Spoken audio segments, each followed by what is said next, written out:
De toutes les énigmes de l'univers, celle du voyage dans le temps est sans doute la plus intrigante. Le temps nous fascine déjà énormément en lui-même. On finit par imaginer des manières de lui jouer des tours, de remonter le temps, de changer certaines choses. Voyager dans le temps signifierait retourner dans le passé ou avancer dans le futur. Mais pour le moment, chacun d'entre nous est bloqué dans le présent.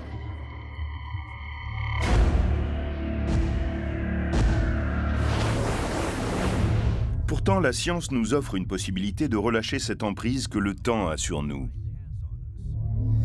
La théorie de la relativité d'Einstein, dans laquelle le temps est un élément central, fait du voyage temporel une question ouverte.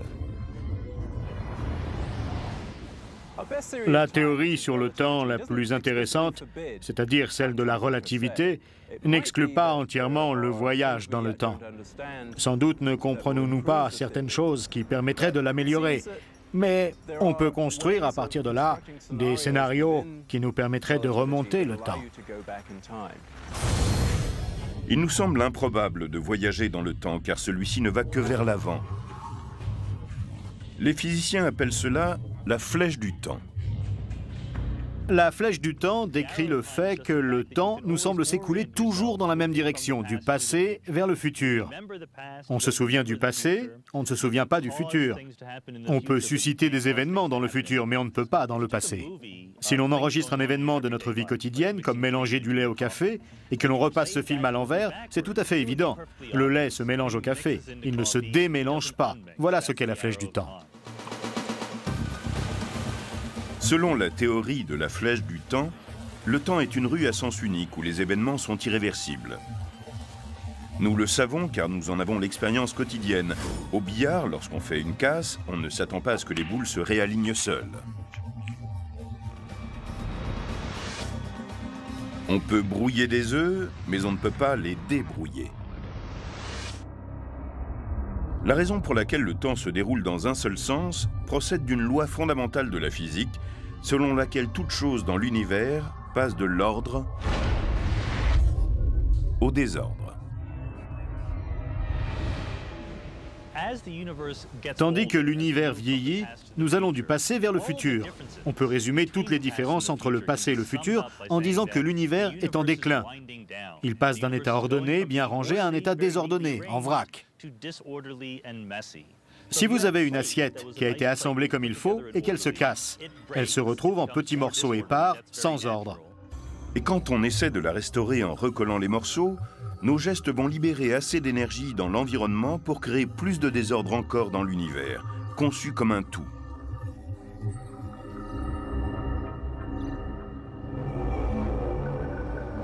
Mais la flèche du temps peut être ployée dans certaines conditions extrêmes. Il faut revenir à la théorie de la relativité. Einstein a démontré que la gravité d'objets massifs comme les planètes, les étoiles et les trous noirs pouvait provoquer une pliure de l'espace même.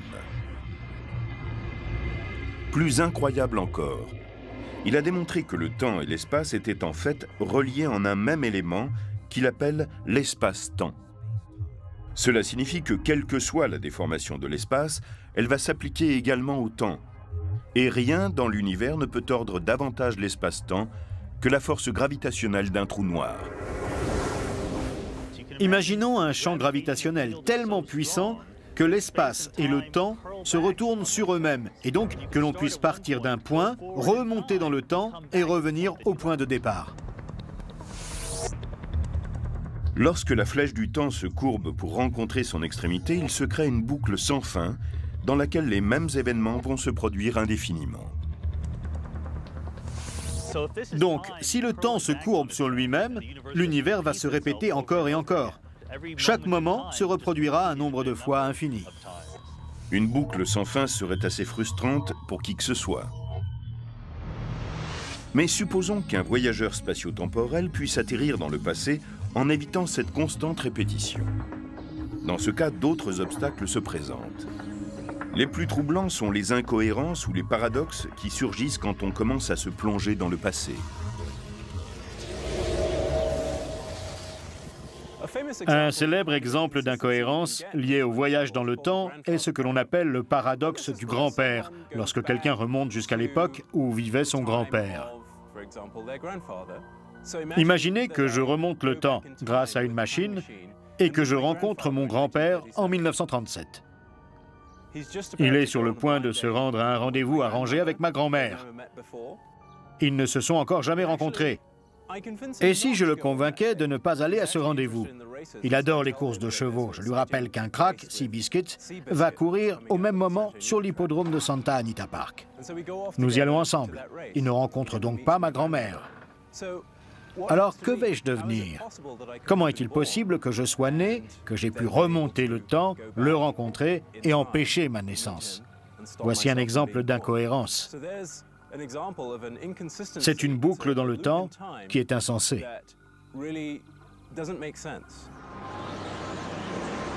Mais si le voyage dans le temps s'avère possible, il y aura sans doute un moyen de contourner cette contradiction.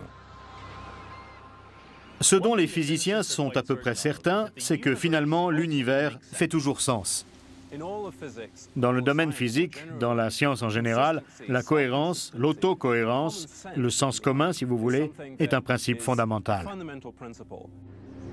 Les physiciens ont trouvé au moins 3 voies qui permettraient d'éviter les paradoxes du voyage dans le temps. La première est simple. La nature préviendrait ces paradoxes en rendant impossible le voyage dans le temps. En d'autres termes, cela ne pourrait pas arriver. Une autre hypothèse est l'étrange idée d'univers multiples. Une manière de voir le voyage dans le temps, c'est de se dire qu'on entre dans un univers parallèle différent après avoir remonté le temps. Cela n'a donc aucun impact sur l'histoire du monde dont on vient. Ici, tout ce qui peut arriver arrivera, mais en pénétrant dans un univers parallèle. C'est une idée un peu bizarre. La troisième solution à la question du paradoxe, c'est l'idée que si le voyage dans le temps est possible, on ne sera pas en mesure de changer le passé une fois qu'on y sera. On peut illustrer cela en prenant un exemple simple, comme par exemple celui des boules sur un billard.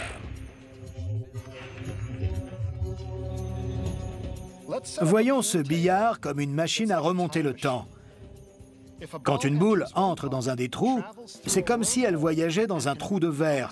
Elle peut donc ressortir par un autre trou avant même d'entrer dans le premier.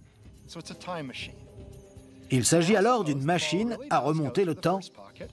Supposons maintenant que la boule passe dans le premier trou, émerge avant d'y entrer, puis se frappe elle-même avant d'y entrer.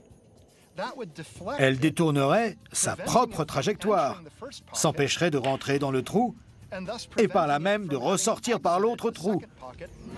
Et donc, la déviation du début. C'est un paradoxe. L'idée de solution autocohérente nous offre une porte de sortie de ce paradoxe. Supposons que cette boule, en sortant du deuxième trou, ne puisse se frapper qu'en se faisant dévier vers le premier trou. La boucle entière devient autocohérente. Il n'y a plus de paradoxe.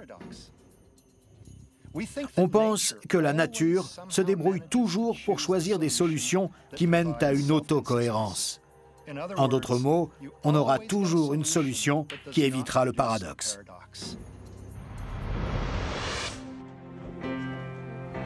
Dans ce cas, si Clifford Johnson pouvait retourner en 1937, il verrait en effet son grand-père.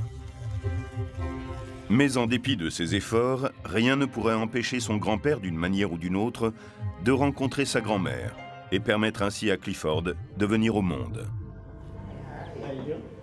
D'une manière ou d'une autre, l'univers l'empêchera de changer l'histoire.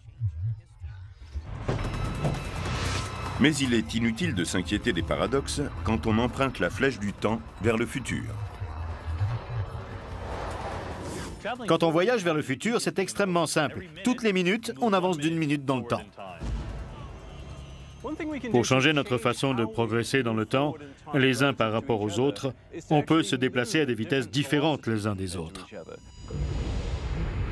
Une machine à voyager dans le temps qui nous conduirait vers le futur serait basée sur la découverte d'Einstein à propos du temps et de la vitesse. Plus on se déplace vite dans l'espace, plus le temps, lui, ralentit par rapport à celui de ceux qui restent immobiles. Bien que cela ressemble à un casse-tête, certaines expériences l'ont déjà prouvé.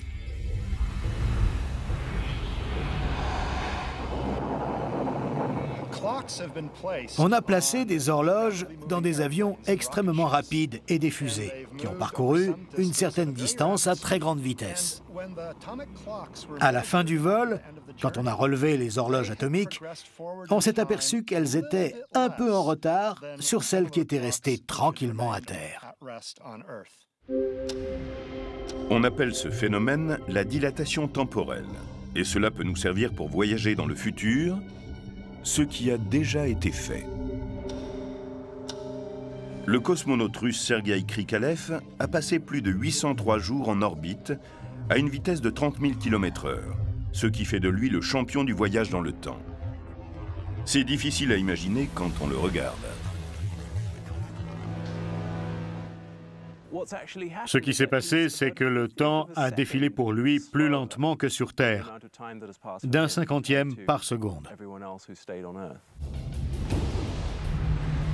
Mais la dilatation commence à fonctionner réellement comme une machine à remonter le temps quand on atteint une vitesse très légèrement inférieure à celle de la lumière. L'idée est de laisser les horloges courir à leur vitesse normale sur Terre, pendant que dans l'espace, on a une horloge plus lente. Quand on revient, on est dans le futur. Supposons maintenant que l'on veuille avancer de 5 siècles. Pour avancer de 500 ans dans le futur, on doit se déplacer à une vitesse égale à 99,99% de celle de la lumière pendant 7 ans. Quand on revient, on n'a vieilli que de 7 ans, alors que tout ce qui est sur la Terre a pris 500 ans. Mais l'un des plus gros problèmes pour construire une machine à voyager dans le futur, c'est d'avoir suffisamment de carburant pour propulser un vaisseau spatial à cette vitesse. Aucune loi de la physique ne dit qu'il est impossible de s'approcher autant de la vitesse de la lumière. Mais la fusée va devenir de plus en plus lourde à mesure que l'on s'en rapproche. Par conséquent, on a besoin de plus en plus de carburant si l'on veut accélérer encore et encore. En fait, on a besoin de davantage qu'une quantité infinie d'énergie pour dépasser la vitesse de la lumière. Mais la très grande vitesse n'est pas la seule manière de filer dans le futur. Selon la théorie de la relativité d'Einstein, une puissante force gravitationnelle comme celle que l'on trouve aux abords d'un trou noir peut également ralentir une horloge. Admettons que l'on se trouve dans un vaisseau et que l'on se gare pendant un certain temps juste à côté d'un trou noir. Quand on va retourner sur Terre, on constatera qu'il s'est écoulé bien des années, alors que dans notre cadre de référence, il ne s'est passé que quelques semaines ou quelques mois. On aura fait un saut dans le futur tout en vieillissant très peu. C'est vraiment cool. Mais passer des années à très grande vitesse ou à proximité d'un trou noir est une forme de voyage un peu lente. Pour des voyageurs impatients, il pourrait y avoir une formule instantanée, une sorte de raccourci à travers l'espace qui pourrait également être un passage à travers le temps. C'est ce qu'on appelle un trou de verre.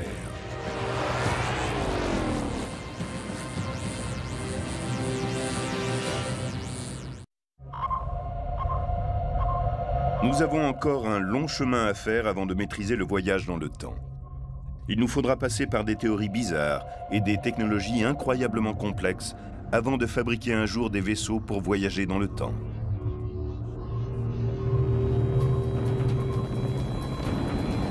Les vaisseaux spatiaux pourraient représenter la meilleure solution. On se lance dans une fusée à très grande vitesse où le temps ralentit alors que le reste du monde continue à avancer. Ce genre d'aventure présente un immense intérêt. Les vitesses élevées qui permettent le voyage dans le temps sont aussi notre seul moyen de briser la barrière temporelle qui nous empêche d'aller vers d'autres étoiles, étant donné la distance qui nous en sépare. On aimerait traverser ces distances gigantesques en un minimum de temps pour pouvoir explorer l'univers au cours d'une vie humaine.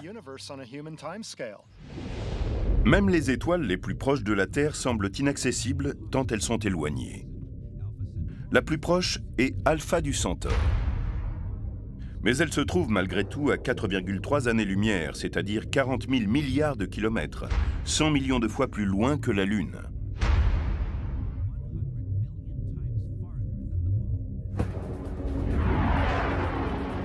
Les fusées les plus rapides dont nous disposions auraient besoin de 80 000 ans pour y parvenir. Il faut donc aller plus vite. Nous allons lancer des missions stellaires à très grande vitesse pour nous rendre dans le futur. Mais ce rêve ne se réalisera pas en un éclair. Pour accomplir un voyage dans le temps, il faut se déplacer très vite, tout en ralentissant notre propre horloge par rapport à celle des autres. C'est comme l'histoire de science-fiction de Rip Van Winkle qui s'endort, et lorsqu'il se réveille, il est dans le futur. Certains pourraient penser que c'est une tricherie. Ce n'est pas le voyage dans le temps auquel nous pensons, pour lequel il s'agirait de passer un portail ou de pousser le levier d'une machine pour se retrouver dans une autre époque. Les physiciens ont accompli un grand travail théorique sur le voyage instantané dans le temps dans les années 80, en aidant Carl Sagan dans l'écriture de son roman Contact. Dans son livre, il imaginait un voyage plus rapide que la lumière qui était possible en empruntant un couloir, le trou de verre. Un trou de verre est un raccourci entre deux parties différentes de l'espace. Elles peuvent être très éloignées ou proches. L'idée est que l'on traverse le trou de verre en entrant par un bout et en ressortant par l'autre.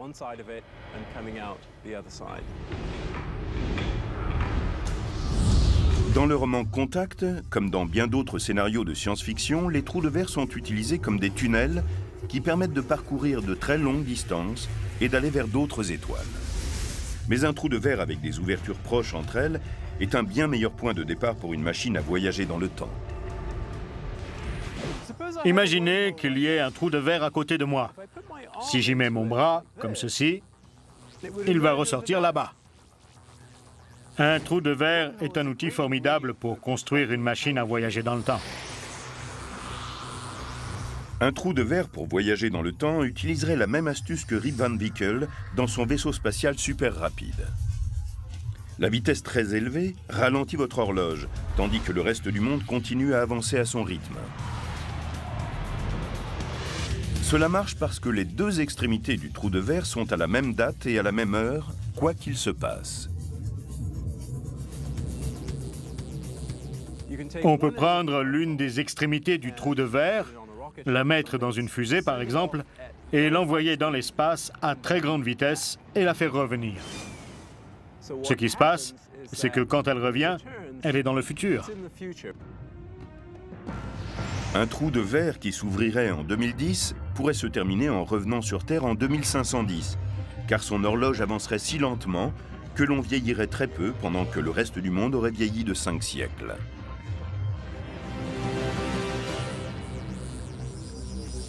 Alors, si je traverse l'extrémité du trou de verre qui est dans le passé, l'extrémité qui n'est pas dans la fusée, je peux sortir par l'autre extrémité et je serai dans le futur. Bien que chaque étape de ce scénario soit très difficile à réaliser, quelle que soit la technologie, tout cela est complètement cohérent avec les lois de la gravité et de l'espace-temps telles que nous les comprenons à ce jour.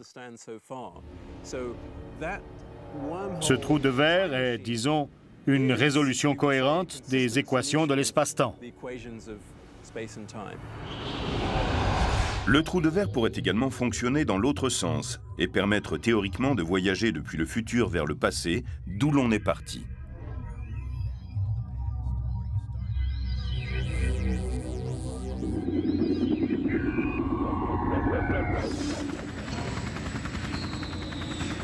Regardons les choses en face.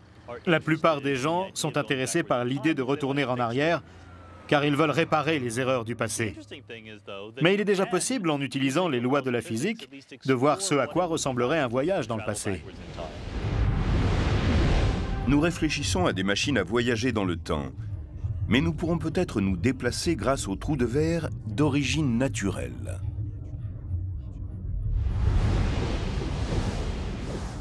Si nous ne pouvons fabriquer de machines à voyager dans le temps, peut-être la nature en a-t-elle déjà créé et qu'il nous suffit de les découvrir. Il se pourrait qu'au tout début de l'univers, la nature de l'espace-temps ait déjà été tordue d'une façon qui se serait, en quelque sorte, immobilisée, en laissant des boucles de temps que nous pourrions utiliser comme des machines à voyager dans le temps. C'est une possibilité intéressante, car nous n'aurions pas besoin de créer des machines. Mais si nous devions ne compter que sur nous-mêmes, pourrions-nous construire une telle machine? Si théoriquement un trou de verre est la manière d'y arriver, alors que faut-il pour en faire un? Le trou de verre procède d'une idée spéculative. On peut écrire les équations qui le décrivent. A priori, on ne s'attend pas à tomber en astronomie sur l'un d'entre eux, mais on pourrait avoir des surprises. On s'attend à trouver des trous de verre là où, à un niveau impossible à voir au microscope, l'espace et le temps fluctuent énormément. Donc on se demande comment saisir un trou de verre microscopique et l'agrandir. Nous ne savons pas si c'est possible, nous ne savons pas comment faire, mais c'est ce à quoi il faudrait parvenir si on voulait un trou de verre de grande taille. La technologie nécessaire pour manipuler un trou de verre peut sembler inaccessible. Mais pour ceux qui acceptent de laisser courir leur imagination, il existe une lueur d'espoir en au moins un endroit. C'est là où l'espace, le temps et la nature de l'existence même se rencontrent en entrant en collision à l'intérieur de la machine la plus grande et la plus complexe qui ait jamais été créée par l'homme.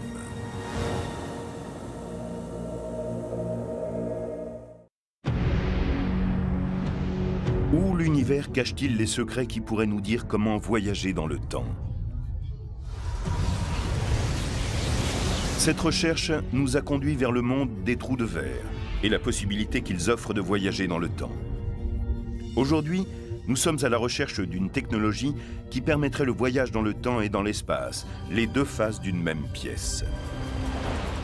Si aujourd'hui rien sur Terre ne ressemble à une machine à voyager dans le temps, il existe un outil qui peut nous amener à découvrir des lois physiques qui nous permettraient de savoir si cela est possible ou non.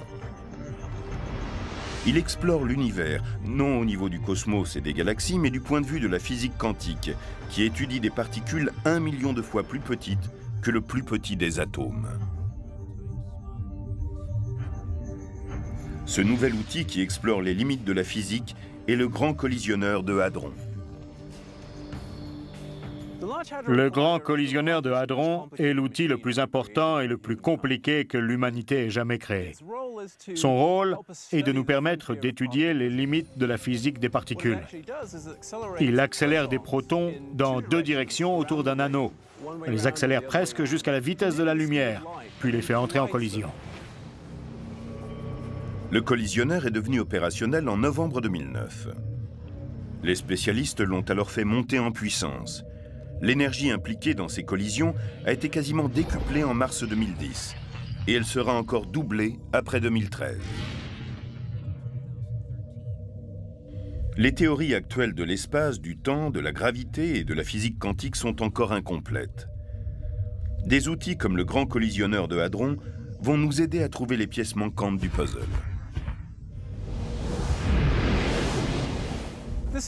Nous espérons que s'il nous manque certaines connaissances physiques pour comprendre la notion d'espace-temps, cet outil nous dira si le voyage dans le temps est possible ou s'il faut réduire certaines de nos espérances. C'est sur ce plan que nous attendons de nouveaux résultats. Le but est de découvrir comment les lois qui gouvernent la plus petite particule s'appliquent aussi aux plus grands objets comme les étoiles, les galaxies ou même l'univers en expansion. Si nous ne comprenons pas cela, il risque d'être plus difficile de construire une machine à voyager dans le temps qu'une radio si l'on ne connaît pas l'existence de l'électricité. De nombreux physiciens pensent que la solution de cette énigme est à portée de main, que nous pourrions la découvrir d'ici quelques années ou quelques décennies. Mais d'un autre côté, il se pourrait que ce problème soit bien plus compliqué que prévu et que la civilisation humaine n'ait pas assez de temps pour découvrir comment cela marche. Le Grand Collisionneur de Hadron pourrait révéler des dimensions nouvelles qui joueraient un rôle dans le voyage dans le temps. Nous vivons dans un espace à 3 dimensions. Si nous ne vivions que dans 2 dimensions, notre univers serait une simple feuille de papier. Une sphère ressemblerait pour nous à un cercle. La troisième dimension serait là, mais simplement, on ne la verrait pas. Peut-être existe-t-il d'autres dimensions que les trois qui nous sont familières, mais qu'elles nous sont cachées. Si nous devions trouver des preuves expérimentales de l'existence d'autres dimensions, et si nous étions en mesure de les explorer et de voir comment elles se produisent, peut-être dans un lointain futur, ces nouvelles lois physiques seraient utilisées pour nous conduire à une nouvelle forme de voyage qui nous permettrait de nous rapprocher de la vitesse de la lumière, ou même de la dépasser. Se rapprocher de la vitesse de la lumière pourrait être la façon la plus prometteuse de voyager dans le temps en ralentissant nos horloges. Dans cette perspective, le grand collisionneur de hadron est un élément essentiel, même si ses premiers pas sont encore modestes. Le grand collisionneur de hadron a une circonférence de 27 km. Il accélère les protons à une vitesse proche de celle de la lumière. Si on voulait faire cela avec des êtres humains, de rapides calculs montrent qu'il faudrait élargir l'appareil d'1 millier d'années-lumière pour y arriver. Ainsi, un vaisseau assez puissant pour nous transporter à cette vitesse jusqu'aux étoiles devrait être plus grand que la distance que l'on doit parcourir. Il engloberait ainsi les centaines de milliers d'étoiles les plus proches.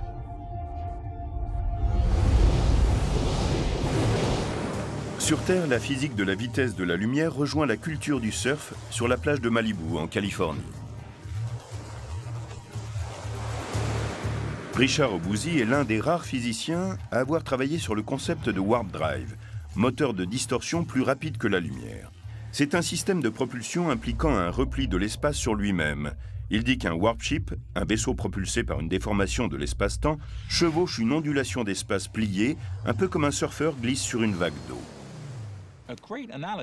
Le surfeur qui glisse sur une vague constitue une bonne comparaison. Tout comme la vague derrière lui se soulève et pousse le surfeur sur l'océan, un vaisseau spatial est également poussé et tiré à travers le tissu de l'espace. Cette idée est basée en partie sur le fait que l'espace est en expansion. Si on pouvait l'étirer à volonté, on devrait être capable de propulser un warp ship. On crée une expansion de l'espace derrière le vaisseau et on le contracte devant. La vague d'espace déformée se déplace alors plus vite que la lumière, tandis qu'à l'intérieur de ce qu'on appelle une warp bubble, ou bulle de distorsion, le vaisseau est un passager qui ne viole jamais la loi d'Einstein qui interdit le dépassement de la vitesse de la lumière. Bien que ce voyage relève pour le moment de la science-fiction, il s'appuie sur certaines lois physiques. En 1994, un physicien mexicain, Miguel Alcubierre, a résolu les formules mathématiques complexes qui les soutiennent. Malheureusement, elles ne nous disent pas comment atteindre notre but. Et bien que la plupart des scientifiques aient de grands doutes, ils ne rejettent pas tous entièrement le moteur de distorsion. Les bulles de distorsion leur semblent impossibles. Mais si des êtres avancés construisaient des trains propulsés par des moteurs de distorsion qui foncent jusqu'aux étoiles et traversent le temps.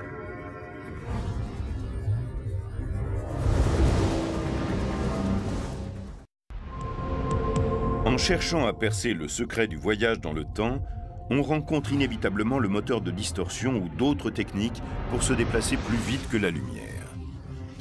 C'est la solution privilégiée quand on rêve d'aller vers les étoiles. Et cela pourrait transformer n'importe quel vaisseau en machine à voyager dans le temps. Les visions optimistes du futur présentent des vaisseaux spatiaux chevauchant des bulles de distorsion aussi facilement que les champions de surf chevauchent les vagues des océans. Mais il faut ensuite se confronter à la réalité.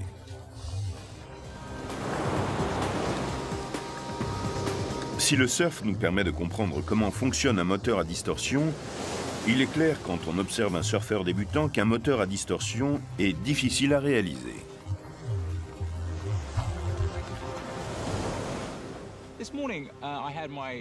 Ce matin, j'ai pris ma première leçon de surf et l'idée m'est venue que nous étions capables de maîtriser la nature, que j'allais être capable de surfer cette vague et qu'elle allait me porter sur l'océan à de grandes vitesses.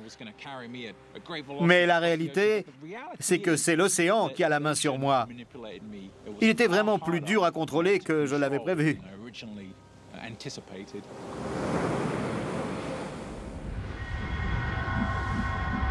Et le contrôle est un vrai problème, car la science dit qu'un vaisseau à distorsion ne peut produire son propre champ de distorsion.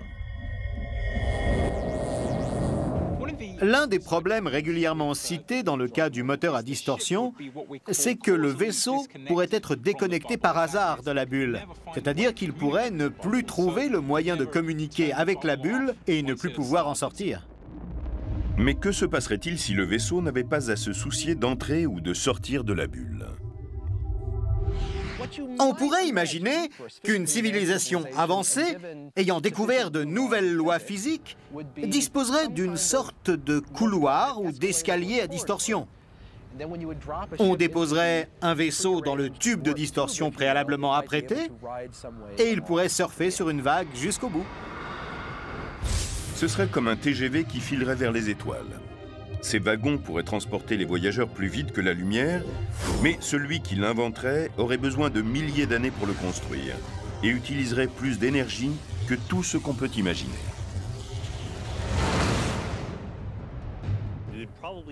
On aurait sans doute besoin de maîtriser toute l'énergie produite par une étoile, si ce n'est plus encore. Mais tout cela ne sont que des hypothèses. Personne n'a encore créé de programme qui le rende possible. Lorsque des astronomes ont récemment découvert que l'expansion de l'univers s'accélérait, ils se sont dit que c'était dû à une énergie sombre et mystérieuse, présente partout dans l'univers. Quelques-uns ont suggéré que cette énergie sombre pouvait être maîtrisée et alimenter des vaisseaux spatiaux ou des machines à voyager dans le temps.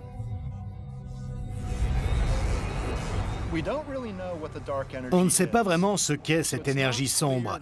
On ignore si on pourra jamais la contrôler.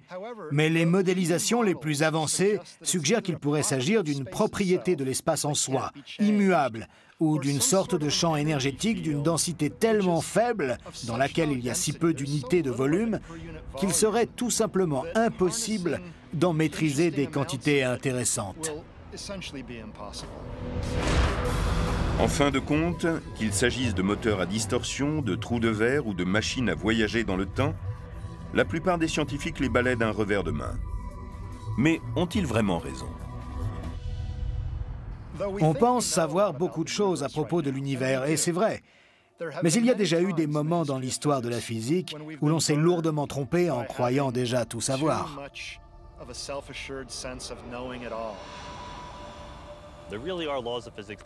Il y a des lois de la physique qu'on ne peut violer, mais il y a aussi la technologie. On se dit que c'est trop dur, qu'on n'y arrivera jamais. Mais lorsque les scientifiques disent cela, ils ont presque toujours tort. Il est beaucoup plus sûr de dire « voilà ce que les lois de la physique nous permettent d'imaginer faire, espérons qu'un jour nous aurons inventé des technologies qui le rendront possible ». Comme on l'a vu, nous pourrions être confrontés très prochainement à ce futur étant donné que des astronomes recherchent des planètes tournant autour d'étoiles en dehors du système solaire. Le système stellaire le plus proche de la Terre est un système d'étoiles binaires. Est-ce un bon endroit pour rechercher des planètes? C'est justement ce que Nicole d'Oklahoma City, en Oklahoma, nous a demandé. Elle écrit « Peut-il y avoir des planètes dans un système d'étoiles binaires ?» Nicole, c'est une excellente question. Il s'avère que dans un système binaire, une planète peut tourner aussi bien près de l'une des deux étoiles qu'autour des deux, mais dans ce cas, de plus loin. En revanche, elle ne peut orbiter parmi elles. Elle ne peut par exemple former un 8. Cette trajectoire est instable et la planète serait rapidement éjectée. On est peut-être sur le point de découvrir une planète de la taille de la Terre autour de l'une des deux étoiles du système d'Alpha du Centaure, le voisin le plus proche du Soleil. Ce serait une excellente raison d'explorer le domaine des voyages spatiaux à très grande vitesse et du voyage dans le temps.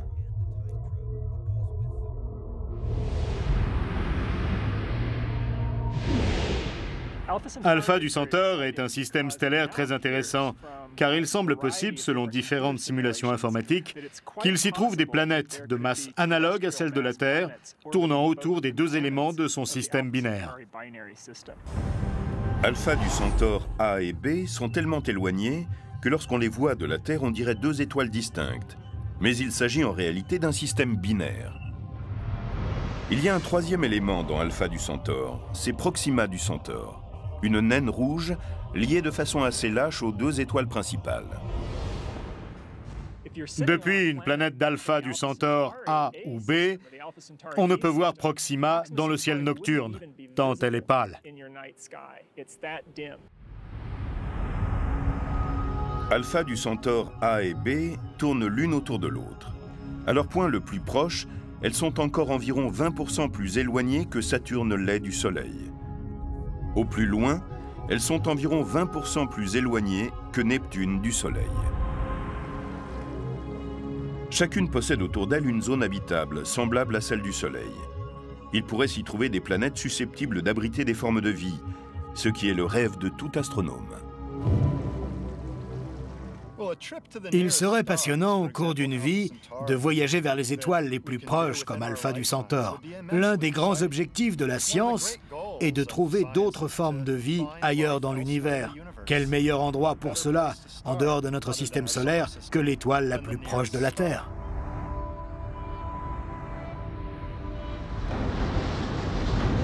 Mais aujourd'hui, le voyage dans l'espace devient un voyage dans le temps, car nous avons pour objectif une mission qui serait possible, selon les lois de la physique que nous connaissons. Cette mission pourrait parcourir dans l'espace plus de 4 années-lumière en seulement 45 jours.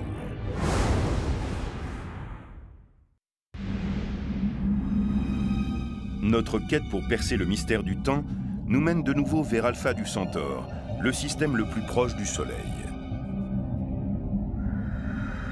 Depuis la Terre, c'est la destination la plus évidente pour un vaisseau qui ne peut éviter la question du voyage dans le temps pour accomplir sa mission.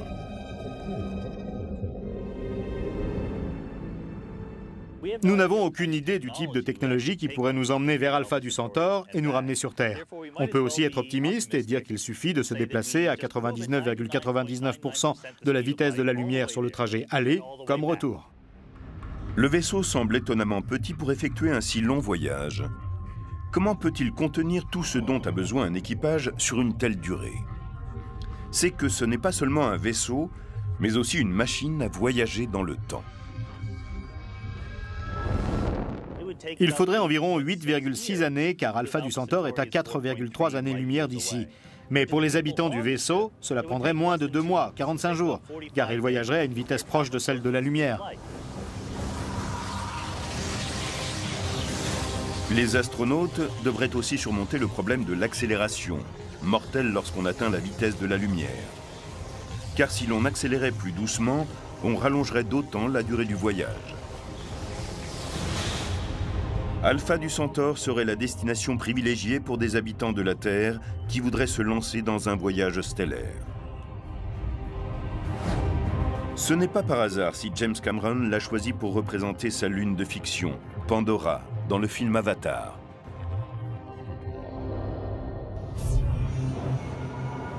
La raison pour laquelle on irait sur Alpha du Centaure est en rapport avec les recherches intensives menées pour trouver une planète comme la Terre autour d'Alpha du Centaure B, l'une des 2 étoiles du système binaire.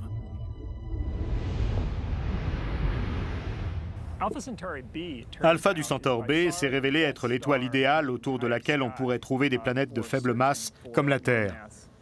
Mais ce type de recherche nécessite beaucoup d'efforts. Cela ne peut s'accomplir en quelques nuits à l'aide d'un simple télescope. S'il est assez difficile de séparer les 2 étoiles principales d'Alpha du Centaure sur une photo de l'espace, observer une planète de la taille de la Terre autour d'elle est pour le moment impossible. Ce qu'on peut espérer de mieux, c'est de trouver cette planète grâce à la méthode de l'oscillation gravitationnelle, c'est-à-dire en détectant un subtil mouvement avant-arrière de l'étoile provoqué par la légère secousse gravitationnelle qui affecte toute planète. Tout comme le voyage dans le temps, ceci semble quasiment infaisable. L'oscillation gravitationnelle que nous devons détecter est incroyablement faible. Là, je suis au stade du Rose Bowl. S'il avait la taille d'Alpha du Centaure, alors l'ampleur de l'oscillation qu'il faudrait détecter serait d'environ 8,3 cm, et cela à une distance de plus de 7 millions de kilomètres.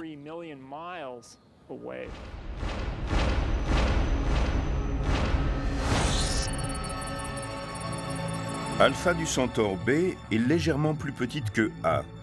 C'est autour d'elle que se concentrent les recherches, parce qu'une étoile plus petite montrera un mouvement plus ample, plus facile à détecter. On devrait avoir une réponse dans 3 à 5 ans.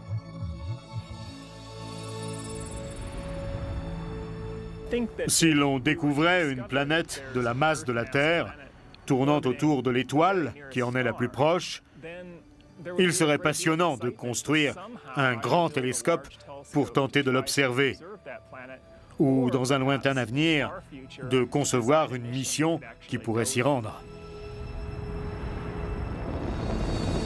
Le but de notre quête étant maintenant identifié, on peut imaginer notre vaisseau spatial en orbite autour de la Terre sur le point de partir pour sa première mission vers Alpha du Centaure. La vitesse élevée du vaisseau l'amènerait à être comme une machine à voyager dans le temps. Son horloge ralentirait pour que ses passagers puissent approcher d'Alpha du Centaure en 3 à 4 semaines. Ils verraient alors les choses plus près qu'aucun humain ne les aurait encore jamais aperçues. Et en premier lieu, ils apercevraient un jet stellaire de Proxima, la naine rouge. À la périphérie de ce système de 3 étoiles, elle est la plus proche du Soleil. Proxima du Centaure est en proie à de brusques jets qui peuvent l'éclairer pendant 24 heures, 4 à 5 fois plus qu'elle ne l'est d'habitude, pour ensuite disparaître tout aussi soudainement. En passant près de Proxima du Centaure, on assisterait à un vrai feu d'artifice. En arrivant à l'intérieur de ce système de 3 étoiles, on pourrait imaginer passer devant Alpha du Centaure A et se servir de la force gravitationnelle pour être projeté en direction d'Alpha du Centaure B. Cette sœur de la Terre serait la destination finale du vaisseau. Les voyageurs seraient impatients de l'explorer et d'y chercher la vie.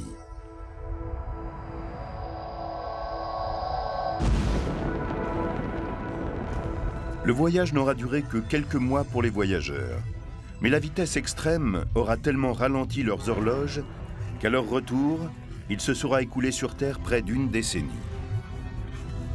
Le voyage stellaire à grande vitesse est un rêve qui ne pourra se réaliser en tout état de cause que dans un avenir lointain. Sur notre planète, où la technologie évolue si rapidement, un laps de temps de 8 ou 10 ans pourrait avoir des conséquences dramatiques.